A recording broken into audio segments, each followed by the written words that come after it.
तो Vande Mataram and right to dissent. In the last class, we had the discussion about the Vande Mataram, and I think day before yesterday, it was in news about the Vande Mataram and the right to dissent in the Hindu only. So today we will discuss. I will try to provide some brief or some basic information about the right to dissent and how it is connected with the Vande Mataram. ठीक है, ये एक बहुत ही important issues है और थोड़ा सा controversial भी है. तो आज का इम्पोर्टेंट इशू है Vande Mataram and the right to dissent. ठीक, तो इसके सबसे पहले हम इसके बैकग्राउंड को समझते हैं, जो हमने ऑलरेडी डिस्कस किया था, लेकिन थोड़ा सा रिकॉल करने की कोशिश करते हैं. पहले क्या था, वंदे मातरम को 1950 में जन गण मन के साथ नेशनल सॉन्ग का स्टेटस दिया गया, लेकिन इसे नेशनल एंथम का स्टेटस नहीं मिला.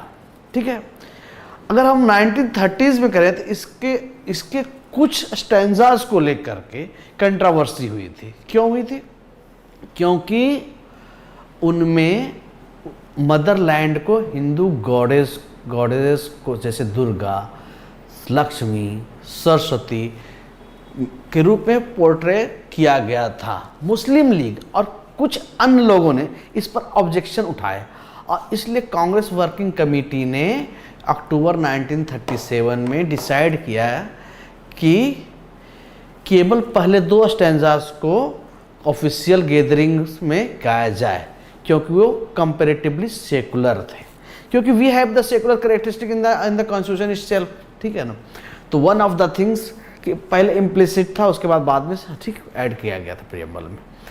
तो अब आते हैं, अगर हम 2026 की बात करें, 2026 की बात करते हैं, तो जिस पर अमेंडमेंट पर इसकी जो अमेंडमेंट किया गया इस पर हम बात करते हैं. इस अमेंडमेंट में क्या था? इस अमेंडमेंट का बेसिक पर्पस था कि वंदे मातरम को स्टॉपिंग या डिसरप्टिंग जो होता था, डिसरप्टिंग करने से प्रोटेक्ट करना था. डिसरप्ट कर दिया ऐसा करना. लेकिन एक बहुत इंपॉर्टेंट पॉइंट है कि इसका मतलब ये नहीं था कि हर सिटीजन को वंदे मातरम गाना कंपलसरी है. ठीक है, क्या मतलब था? पहला पर्पस यह है कि कोई डिसरप्ट करता है गाते समय या इंटरप्ट करता है तो उसको रोकना था. इट डजंट मीन कि एवरी सिटीजन मस्ट सिंग अब वंदे मातरम और इट बिकम द कंपलसरी. ठीक है, कंपलसरी हो. ठीक, अब इससे क्या है कि कंपलसरी करना नहीं कहा गया है. अब क्या है, सभी 6 और ऐसा नहीं है कि सारे 6 स्टैंजास को गाना ही है. यहीं पे आता है राइट टू डिसेंट और फ्रीडम ऑफ कंसाइंस. ओके, क्या है कि देखो, सुप्रीम कोर्ट ने एक विजो एमोनुअल जजमेंट है स्टूडेंट के लिए, केरला का केस है, ने इस्टेब्लिश किया है कि अगर किसी व्यक्ति को का कंसाइंस या रिलीजियस बिलीफ उसे नेशनल सॉन्ग या पैट्रियोटिक सॉन्ग गाने से रोकती है तो केवल चुप रहने के कारण उसे पनिश नहीं किया जा सकता, बशर्ते यह रिस्पेक्टफुल बिहेवियर मेंटेन करे और दूसरे को गाने में डिस्टर्ब ना करे. इसलिए यहाँ 2 अलग अलग राइट्स को बैलेंस करना जरूरी है. क्या है? पहला क्या है? वंदे मातरम को डिसरप्ट करने से प्रोटेक्शन. ठीक, पहला क्या है? वंदे मातरम को डिसरप्ट करने से प्रोटेक्शन. दूसरा, किसी व्यक्ति का साइलेंट रहने का राइट है अगर उसके कंसाइंस के खिलाफ पार्टिसिपेशन हो. ठीक है, तो आर्टिकल, अगर हम आर्टिकल की बात करें 25 और 26 की बात करते हैं. ठीक है, तो आर्टिकल 25 और 26 भी फ्रीडम ऑफ कंसाइंस और फ्रीडम ऑफ रिलीजन को प्रोटेक्ट करता है ना. हाँ, लेकिन ये राइट्स एब्सोल्यूट नहीं है. क्यों?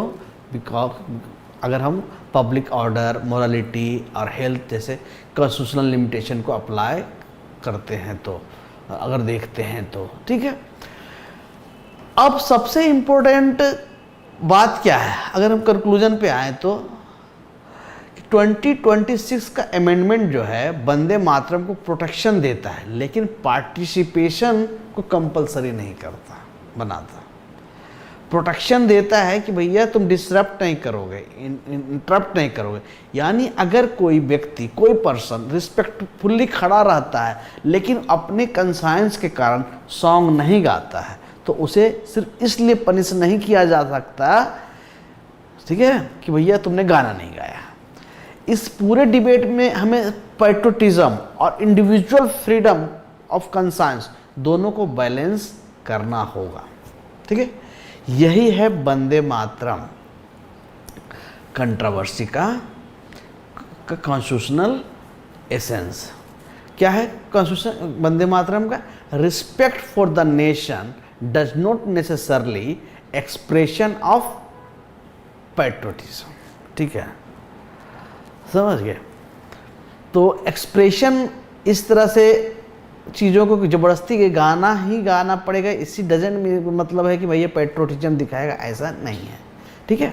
तो ये थोड़ा सा बेसिक चीज़ है, इसको तो इस बेसिक चीज़ को समझने की कोशिश करें, और जब चीज़ें कोई भी चीज़ों को अगर इम्प्लीमेंट करते हैं, कहीं लिखने में आए तो इस चीज़ों को ध्यान रखना।